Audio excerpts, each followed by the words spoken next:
students. How are you all? Fine, right? Welcome you all to our chemistry class. Can you remember what we have learned in our last class? Yes, we have learned about changes and many types of changes. Did you all learn? What are the changes? What is a change? Yeah, transforming from one form to another form is called change. Can you remember the types of changes? Say some types of changes.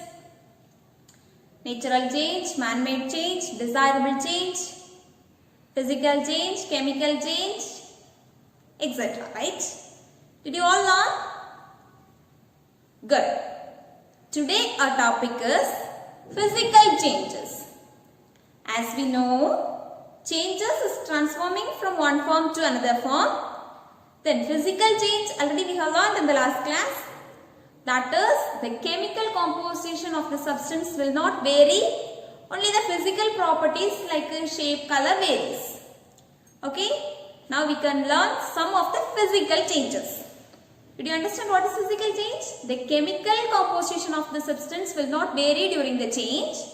Only the physical properties vary. Now we can see some of the physical changes.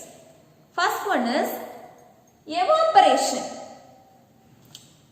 Can you guess what is evaporation? Changing liquid to gas is called evaporation. For example, consider a cloth. We are washing our cloth and we are giving it for drying, right? We will put it out for drying. What will happen? The water particles in the cloth, how it is removed from the cloth after drying? Yes, it is due to evaporation. That is, changing a liquid to gas is called evaporation. Liquid to water vapors we can say. Now, what are the factors that affects evaporation? There are 4 factors that affects evaporation. We can see one by one. First one is temperature. Consider a liquid. While we increase the temperature, the evaporation increases or decreases. The same example what I said. The cloths. While we put in sunny places, it gets dried fast, right? The water vapors evaporate fastly. So, temperature increases evaporation. That is, while we increase the temperature, evaporation also get increased. Evaporation increases by increasing temperature. The next factor is moisture or humidity. Now consider, in sunny days, the clothes will dry fast, right? Consider rainy days. You are putting the dress for drying. What will happen? If it rains, again it will become wet. It takes time, right, to dry. That is when there is increased in moisture or humidity. Moisture or humidity is the water content. When we increase the moisture or humidity, the evaporation decreases. The rate of evaporation decreases. The process goes very slowly. The next one is surface area. Surface area means, the same example we can say. We are washing our clothes. We are putting into sun for drying. What happens?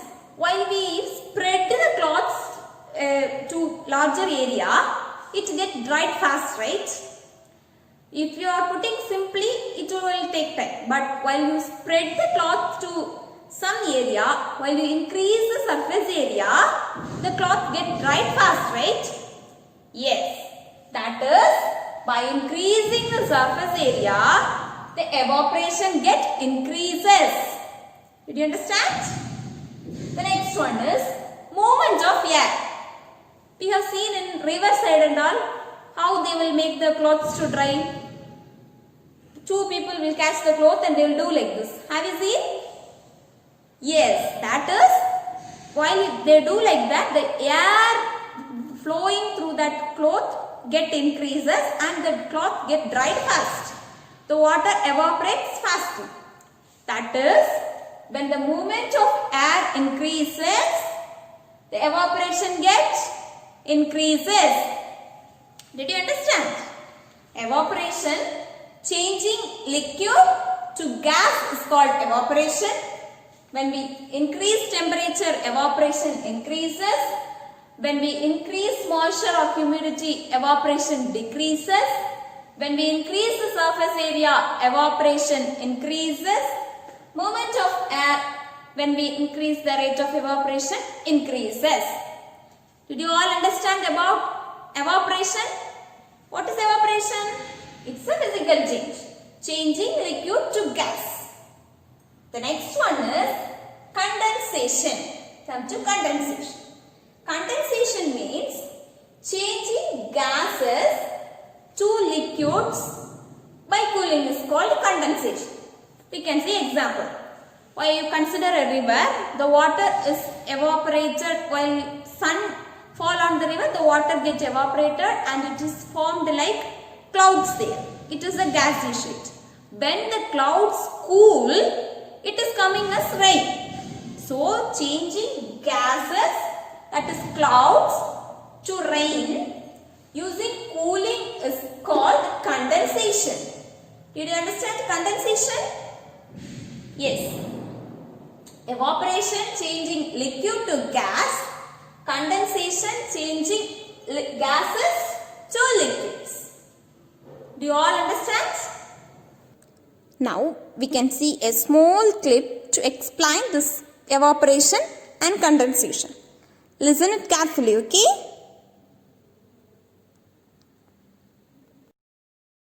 When we have a mixture of salt in water to separate, we take this solution in a kettle and cover it with a lid. Now gently heat the kettle for some time. Heating transforms water into vapor that escapes from the spout of kettle. Continue heating till all the water gets converted into vapor and only salt is left behind in the kettle. Thus salt dissolved in water can be separated from the water through this process. This process of conversion of water into vapor by heating is called evaporation.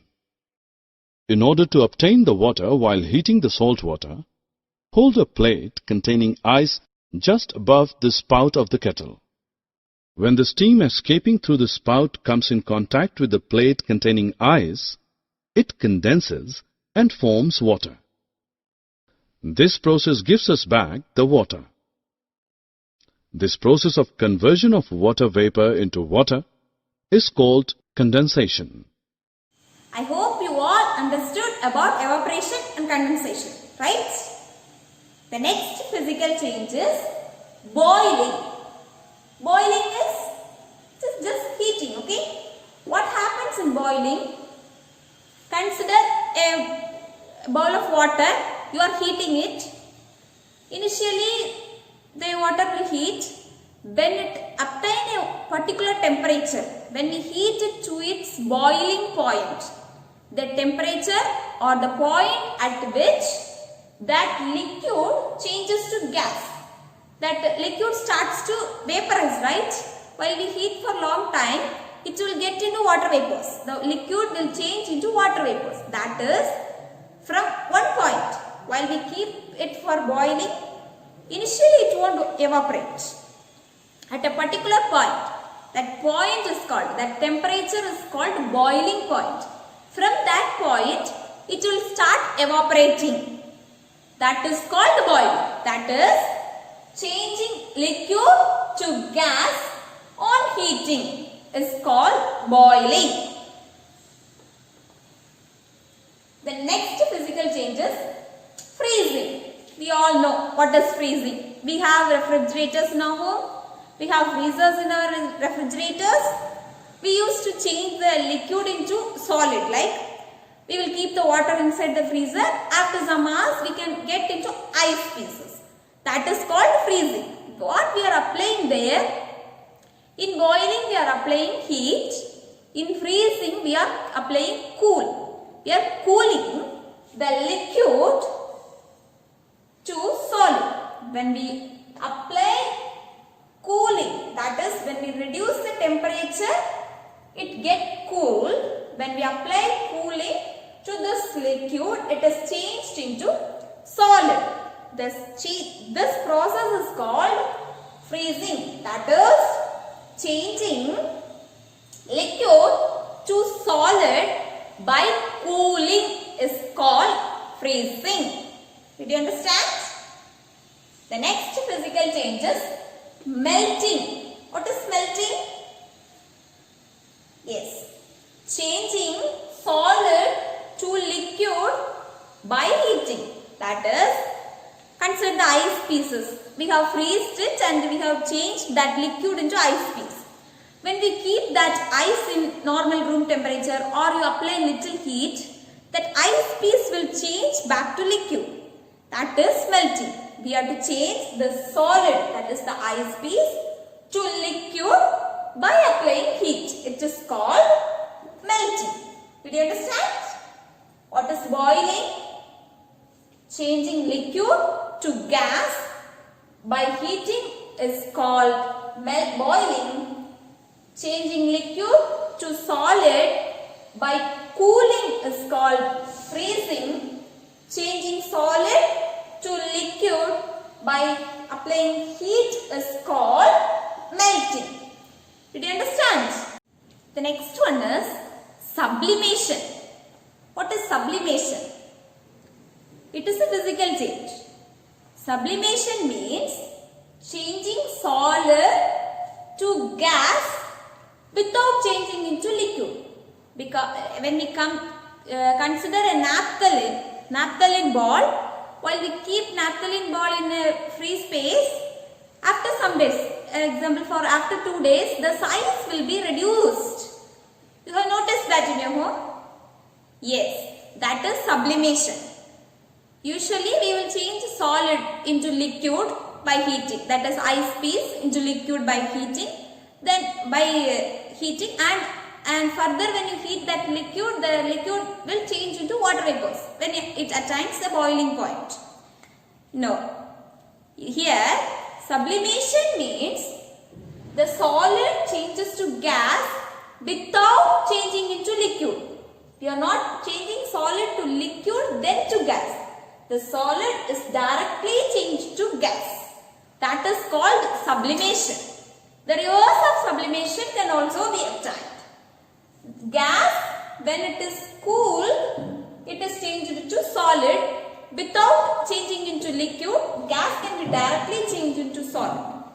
That is called desublimation. Did you understand? Solid, when it is changed to gas, it is called sublimation.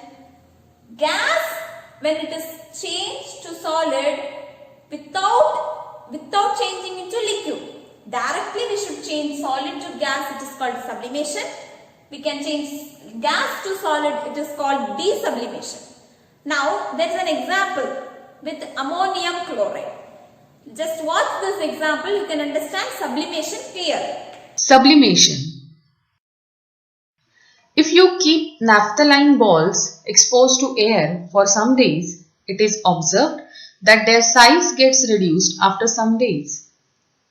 This happens due to a phenomenon called sublimation. Normally, solids transformed into liquid on heating, but in sublimation, a solid gets directly transformed to a gas on heating or on exposure to air. In above case, as some mass of the naphthalene balls is converted to a gas, they get reduced in size. There is a simple experiment to study sublimation. Some ammonium chloride is taken in a china dish and a glass funnel is kept inverted on it. A cotton plug is inserted into the funnel and the china dish is slowly heated. It is observed that ammonium chloride on heating gets directly transformed into vapor. Also, the vapors get cooled on the glass surface and are converted into solid form. Thus, We infer that ammonium chloride undergoes sublimation and hence is converted into vapor form directly. Also, the vapors when allowed to cool directly get transformed into solid state. The next one is dissolving. Have you ever heard this word dissolving? We are very familiar with this word dissolving, right? Dissolving is also considered as a physical change. Now we can see what is dissolving. What does the word dissolve means? We have to consider a solid, liquid or gas. When we add this solid, liquid or gas to some other substances, we should get a solution. Solution we should get as output. That is called a dissolvent. That is a substance. Consider this example. Sugar we are taking. It is a solid. We are adding this sugar to a substance called water. What is happening there? When we add sugar to water, the sugar gets dissolved in water and we get sugar solution. This is called dissolving. Do you understand? When we add solid, liquid or gas to a substance and when we get a solution as output, that is called dissolving. The process of mixing the solid to a substance is called dissolving. It gets dissolved and finally we should get a solution. Sugar added to water, the sugar is solid, it gets dissolved in water and we get sugar solution. This is called dissolving. Did you understand what is dissolving? Yes. One more thing is there. That is how we are getting salt. Salt initially it will be in liquid form, right? The liquid on heating it, the liquid vapors get evaporated and the solid salt is deposited. That is evaporation. That is why I am saying that here is we can change the solid to dissolve in this substance and this dissolved solid can be gained, can be reversed to get this solid, as in that salt. Water we are having, that is like a sugar solution, salt water we are having. On applying heat, salt can be obtained. That is called evaporation. That is, this dissolving can be reversed. We can dissolve some solids in liquid in substances and obtain solution. Then again that substance can be heated to get back that solid. Did you understand? Yeah. You can revise today's question once again. Physical change. What are all the physical changes we have learned? Evaporation, condensation, boiling, melting, freezing, sublimation and dissolving. Today you must learn all this. Okay? Okay. We can meet in the next class. Thank you.